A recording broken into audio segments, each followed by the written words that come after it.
Thierry Luty, bonsoir. Bonsoir Marie. Quel bilan tirez-vous de la 11e édition de Financium ? Tout d'abord, une extraordinaire rencontre pour ouvrir ce 11e Financium avec la présence de Claude Bartolone, le président de l'Assemblée nationale, qui nous a fait l'honneur de sa venue, où nous avons pu partager dans l'initiative que nous avions prise de comment imaginer des ressources, des leviers de croissance, des potentiels d'innovation pour peut-être aller chercher la croissance là où elle se trouve.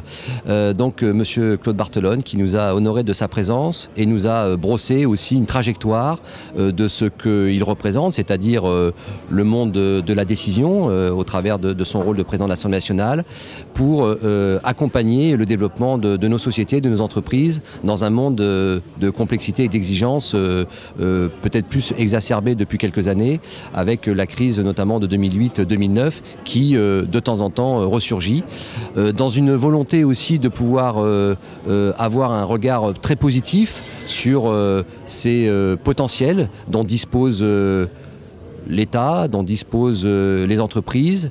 Peut-être remettre aussi au centre de nos problématiques l'entreprise avec tout ce qu'elle peut représenter en termes de valeur. Et c'est un bon signe, un bon écho en tout cas à ce que la DFCG a voulu pour ce Financium 2013 autour de thèmes comme explorer, accélérer, financer, explorer de nouveaux territoires au service et à la recherche d'une croissance perdue.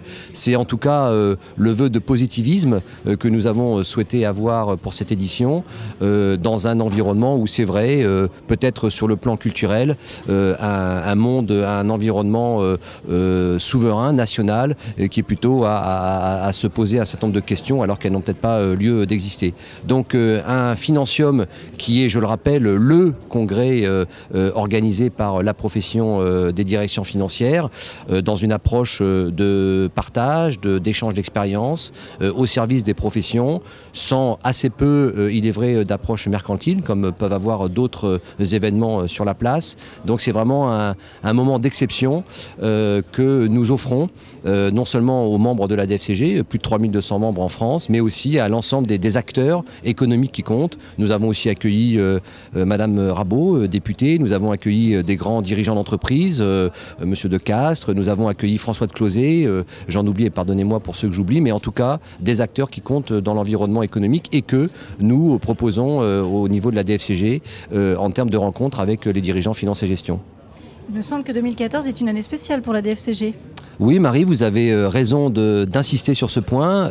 2014 pour la DFCG, c'est 50 ans, donc nous célébrerons les 50 ans de cette association. Merci Thierry Luty. Merci.